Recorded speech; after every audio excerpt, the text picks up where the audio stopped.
Ne tɔgɔ Amidu Doumbia n ye parti yɛlɛma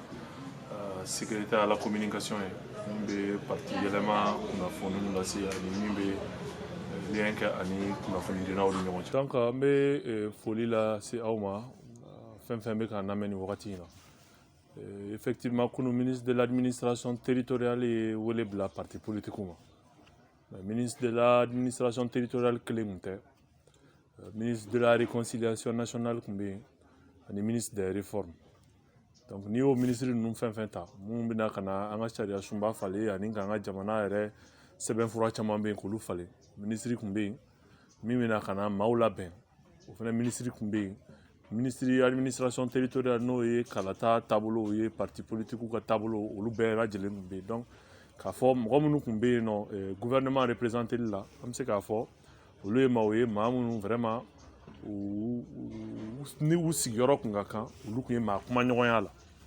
Donc kuma ye tali kɛ fɔlɔ k'a jira k'a fɔ ko nin ye kuma daminɛ de prise de contact. Donc parti politique ni gouvernement ni ɲɔgɔn cɛ prise de contact min ni maaw bɛ se k'u hakilina fɔ u ka transition taabolo la ani an yɛrɛ hakilinata ye cogo di mara bɛ taa cogo di. Donc prise de contact senfɛ bɛɛ ye hakilinaw fɔ olu fana ye maaw lamɛn ko maaw y'a ɲini u fɛ k'a fɔ an yɛrɛ ka parti ye demande kɛ fɔlɔ k'a fɔ nin kana kɛ laban ye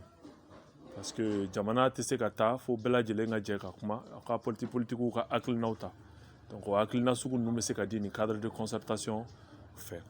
Donc an ye laɲini kɛ je pense que parti politique tila caman bɛɛ ka kuma taar'u fɛ.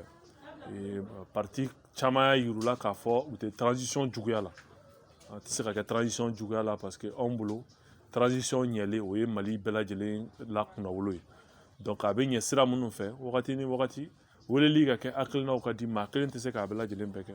Donc o de y'a to anw kɔni taara an y'an ka hakilinaw di. On espère que faamuyali sɔrɔl'u la et que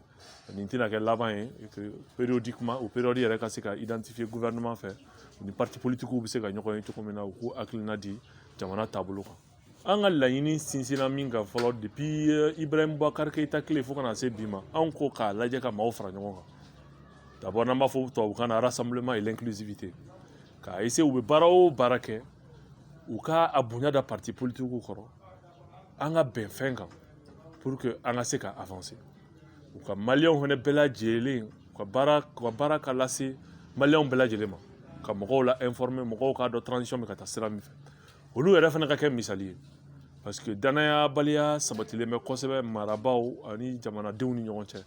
Donc olu ka baarakɛtaw kan ka se ka kɛ sababu ye min bɛ se ka na ni o danaya ye. Donc o tɛ se ka kɛ f'u ka tilen bɛɛ lajɛlen ni ɲɔgɔn cɛ. O tɛ se ka kɛ f'u ka baarakɛta o baarakɛta maaw kana se k'a ye k'a fɔ u bɛ fɛ ka taa sira dɔ fɛ ka sira dɔ to. Ko transition in ɲɛli a bɛ ɲɛ neutralité de fɛ c'est-à-dire u k'u tilen bɛɛ lajɛlen ni ɲɔgɔn cɛ pour que an bɛ bɔ nin kɔnɔ wagati min na a ka kɛ hɛrɛ ni baden ye a ka kɛ bɛɛ ma dusu sankɔrɔta ye. Donc an y'o insister o kan kosɛbɛ pour que vraiment baaraw ka taabolo k'o kan et puis kuma ɲɔgɔnya kana tigɛ. An ka miirina ma falen an ye min fɔ n'i ye an ka parti ka communiqué jateminɛ an ko d'abord a fɔra de ko partiw ka postuler depuis transition daminɛ na an y'a fɔ k'a fɔ anw bolo ni furancɛ fanga in kan ka kɛ wagati ye parti politiquew b'u bila kɛrɛfɛ ka ɲɛmaya to société civile o caman bolo ani militaire damadɔ pour que u ka se ka baara kɛ parce que n'i y'a ta k'a lajɛ parti politiquew de bɛna taalen kalafili la. Donc ni parti politiquew bɛ taa kalafili la n'u nan'u sen nɔ nin na c'est que parti politique bɛɛ ka hakilina bɛ kɛ n bɛ n ka parti la taa ɲɛ cogo di. Donc o de la anw ko n ko anw tɛ don anw bɛ se ka an nafa se transition ma k'a sɔrɔ an ma don nin organe ninnu kɔnɔna na. Donc an y'a ɲini fana k'a fɔ an kana kɛ ni kɛlɛ ye ni parti politique min ma don o kana ta ni kɛlɛ ye k'a fɔ an bɛna kɛlɛ kɛ an bɛna transition tiɲɛ parce que n'a y'a tiɲɛ an b'a tiɲɛ a yɛrɛ de ma. Donc an ka continuer hakilina ɲuman minnu b'an bolo an ka se k'o hakililaw ladi miirila ɲuman minnu b'an bolo an ka se ka sira sɔrɔ k'o miirila ɲumanw lase an bɛ se ka baara o baara kɛ pour que a ka se ka ɲɛ an k'o kɛ pour que a ka ɲɛ sinon anw ko anw kɔni anw tɛna mɔgɔ bila ka taa CNT la mais u t'a bali anw hakilina ye mun ye an ka faso jɔli la faso ɲɛ t'a la an b'o latɛmɛ siraw fɛ sira minnu bɛ se ka kɛ ni sababu ye a bɛ na ni hɛrɛ ye jamana ma an bɛ tila k'a fɔ n ko tuguni mɔgɔ minnu bɛna don a kɔnɔ a ka kɛ maa ladiriw ye c'est pas forcé que n bɛ parti politique la n tɛ parti politique la n ye maa ɲɛnama ye mais maa minnu bɛ don a kɔnɔ ka kɛ maa ladiriw ye u k'a lajɛ k'a fɔ ko nin période in Mali ma période belebeleba de don u ka baara kɛ ni Mali ɲɛta ye u kana miiriya fila lajɛ u kana u yɛrɛ ka tɔn lajɛ u kana fɛn wɛrɛ foyi lajɛ u ka sira lajɛ sira min bɛ se ka na ni Mali ɲɛta ye Mali ɲɛta ye dɔrɔn donc je pense que o de bɛ se ka kɛ na ni sababu ye an bɛ se ka transition apaisée len sɔrɔ mais ni bɛɛ ko k'a b'a kɛ jɔyɔrɔ ko kɛlɛ ye je pense que o bɛ na ni tiɲɛni ye donc anw kɔni parti yɛlɛma kɔnɔna la anw tɛ jɔyɔrɔ ɲini na anw bolo an bɛ se k'an ka faso dɛmɛ ka sɔrɔ an ma don nin si kɔnɔna la et je pense que an y'o baara ninnu daminɛ an bɛ ka activité caman mene an bɛ tourner o la ka maaw lafaamuya transition tacogo la an bɛ idéw sɛbɛn an b'o laci maaw ma pour que maaw ka se k'u hakilina di donc o ye anw ka faamuyali y'a la an ka continuer an ka jamana dɛmɛ an ka transition dɛmɛ an bɛ se ka fɛn fɛn kɛ ni min jɛngɛnen don an ka a f'u ɲɛna a nin jɛngɛnen don a ye nin tile ni min fɛnɛ ka ɲi an k'o fɔ mais nin bɛɛ ye sigikafɔ ye an y'a fɔ cogo min na sigikafɔ ye damu ye kuma kana jɔ maaw ni ɲɔgɔn cɛ an ka kuma ɲɔgɔn fɛ halisa pour que an bɛ ɲɛta min ɲini an ka se k'o sɔrɔ.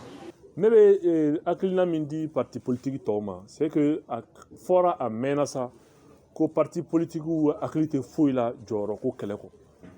ko parti politique tɛ foyi wɛrɛ la u yɛrɛ ninkun la sahali kɛlɛ kɔ alors que politique kɛkun tɛ foyi ye ka degun ta ka bɔ kɔfɛmɔgɔw kan donc nin transition in kan ka kɛ sababu ye anw bɛɛ kan ka se ka a yira k'a fɔ anw ta tɛ fɛn ko ye an ta ye jamana ko de n'a fɔra k'an ka an mabɔ ni a jɔyɔrɔ dira mɔgɔ wɛrɛw ma an k'a to olu ka se k'u ka baara kɛ ka s'a dan na an kana kɛ sababu ye k'u ka baara tiɲɛ parce que n'a tiɲɛn'u bolo a bɛ tiɲɛ an bɛɛ de bolo an k'an labɛn kalo 17 dɔrɔn de don an k'an préparer an ka élection labɛn n'an hakilina minnu bɛ yen nɔ kalata sira falenniw na an b'o las'u ma an ka hakilina minnu bɛ an ka foroba sɛbɛn o la falenni na an b'an ɲɛsin o ma k'a ɲɛfɔ gouvernement mɔgɔw fana ɲɛna olu fana ka kɛ misali ye parce que n'i y'a mɛn maaw bɛ bɔ n'i y'a mɛn a bɛ tiɲɛ u bolo olu fana u kan ka se ka misali ɲuman yira k'a yira maaw la anw kɔni anw tɛ baara la maa ye an bɛ baara la jamanadenw de donc olu ka kɛ sababu ye u ka leçon tirer minnu bɛ yen nɔ n'olu tɛmɛna n'u ka baaraw ma ɲɛ donc u ka kɛ exemple ye pour que jamanadenw ka se ka da u la u ka baaraw fana kɛ baara min ɲɛsinlen don jamana ɲɛtaa dɔrɔn ma mais baara min k'a fɔ ko n b'a kɛ n yɛrɛ ninkun kanu na ou bien k'a kɛ min bɛ n yɛrɛ la avancer o man ɲi donc an bɛɛ lajɛlen de kan ka se ka an ka taabolo falen nin transition in kɔnɔna la pour que transition ka ɲɛ u bɛ politique kunda u bɛ ɲɛmaa kunda o yɛrɛ bɛ citoyen kunda parce que Mali bɛ wagati min na bi an bɛ se k'a fɔ an bɛ min na c'est vrai c'est une crise de leadership mais an bɛ se ka min fɔ défaillance collective bɛɛ lajɛlen jɛra ka fɛn dɔ kɛ min ma ɲɛ donc an bɛɛ lajɛlen k'an yɛrɛ interroger an bɛ se ka an ka jogow tilen cogo min na pour que an bɛ min ɲini an ka jamana fɛ an bɛ prospérité min ɲini depuis longtemps an ka se k'o sɔrɔ